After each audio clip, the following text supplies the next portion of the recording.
Happy Women's History Month, and welcome to the second installment of EnergyLink's Women in Sustainability Conversations with Modern Industry Leaders. My name is Natalie Gregus, and I'm the Communications and Public Relations Lead here at EnergyLink. And today I'm speaking with Ariana Whitaker, who is the Regional Sales Manager for Fronius. So, hi, Ariana. Thanks for being with us today, Hi, Natalie. Thank you for having me. of course. And just to get started, can you tell us a little bit about yourself and your professional background? Sure. I have a non-standard story probably. I didn't start out to try to be in sustainability or in renewable energy. I was actually going to school to be a teacher, and I started college a little late too. I took a break and I wasn't really full steam ahead until I was in my mid-20s, and I was going to school to be a teacher, and I kept getting talked out of it by all the teachers I know.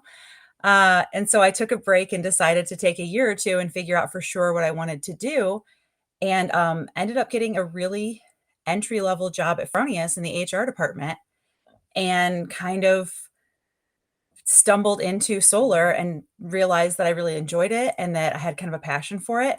And it just worked out really well. And now, 8 years later, I went from travel coordinator in HR to the regional sales manager in the solar energy department.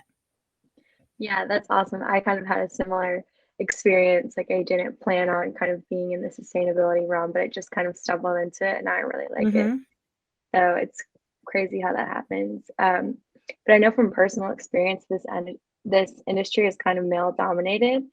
But I was excited to see that Fronius has a female CEO. Is that right? Yeah, worldwide we do. Elizabeth Strauss is our worldwide CEO. And actually, Mhm. within Fronius USA, we have a good number of like our management level is almost 50-50 in terms of female versus male management, which Oh is wow, also that's something that great. I really enjoy. Yeah. Yeah, that's really cool to see.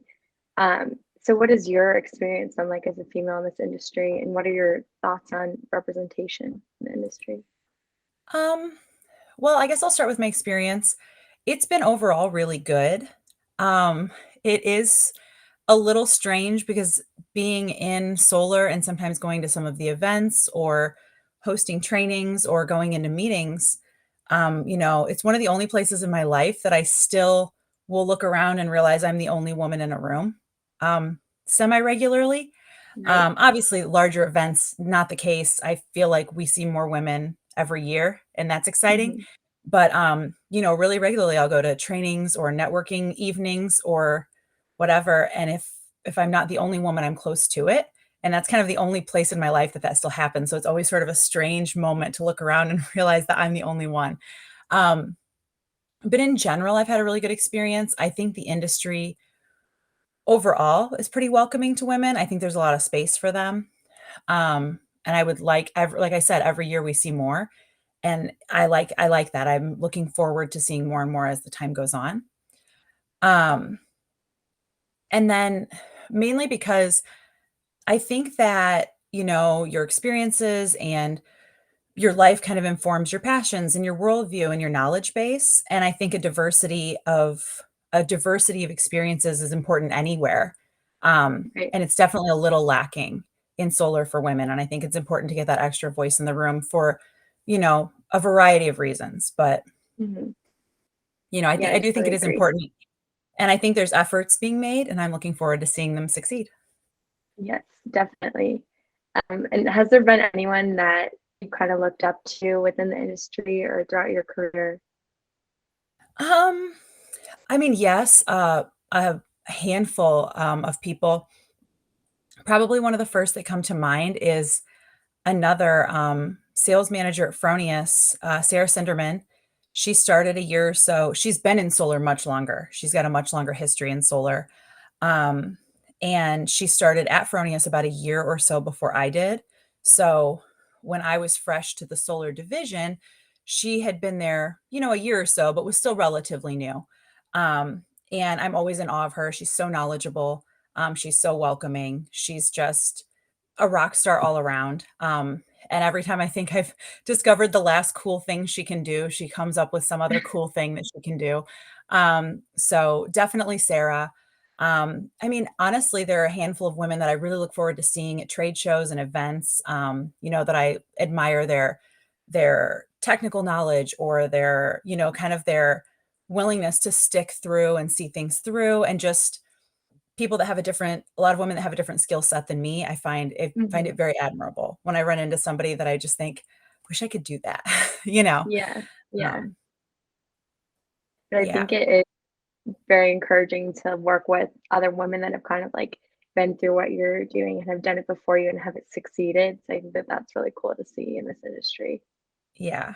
It is, and Uh, it's nice when they can kinda give you the tips and, sort of give you a little bit of guidance, and when right, something does feel negative or when something does happen that maybe doesn't feel super comfortable, you'll have someone to go to, and they can kind of walk you through what their experience was and how to get past it or how to avoid it in the future.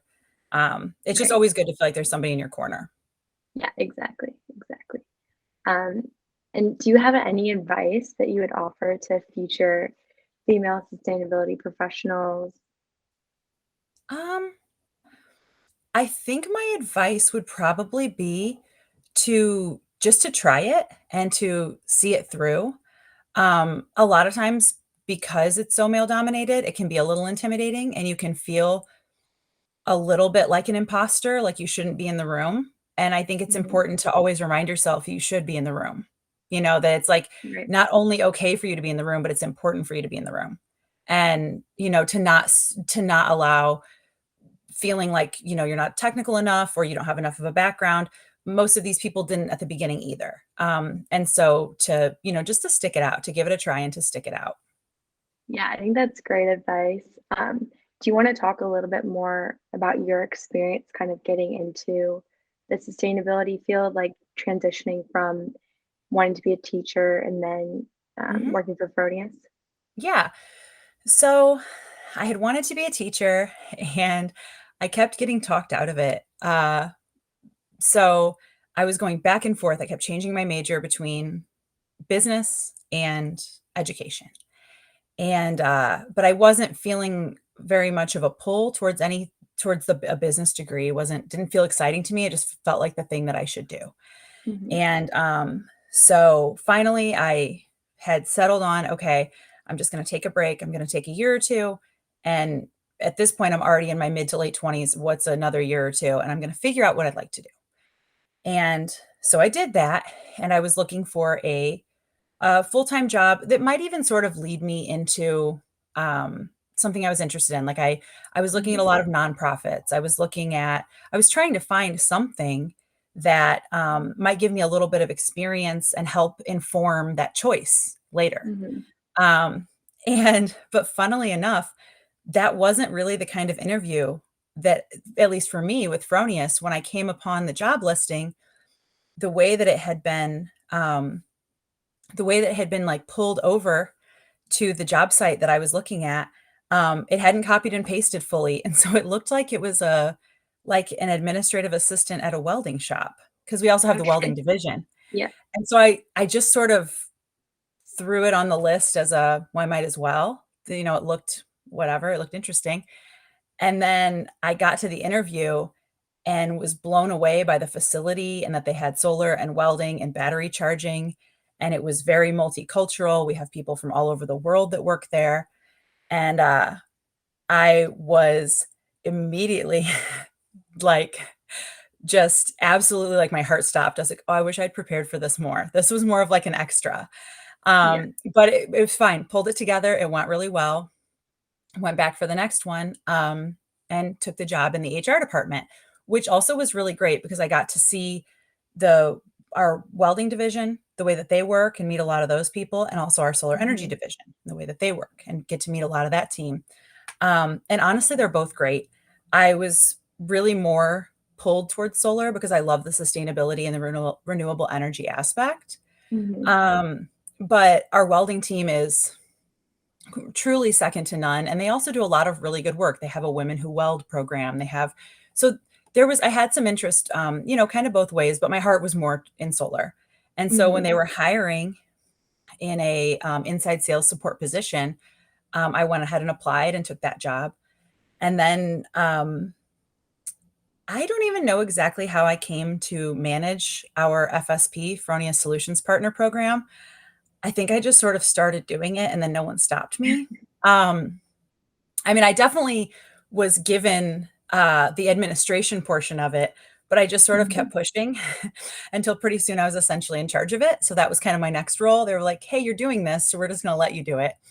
And then from there, I kind of just stumbled my way into sales, getting to know the installers and getting to work with them in their day-to-day business and see what they needed and what was hard for them and where they needed support was a really Mhm. good way to make my way into sales and still support those same people and those same needs, but just in a slightly different way. Mhm. Yeah, well, that was really cool to hear about your journey. And is there anything else that you'd like to discuss today? Um, I don't think so, not off the top of my head. I mean, really for me, it would just be to encourage other women in the industry to stick it out, to apply for the promotion, apply for the next role, Mhm. and not ever feel like you don't belong here. There are a ton of organizations that you can join, like the Rise, Women in Renewable Industries and Solar Energy is a really great group. So if you find those people, it makes it a Mhm. lot easier to stay. And I think it's important that we do. Yeah, I'll definitely have to check out some of those groups.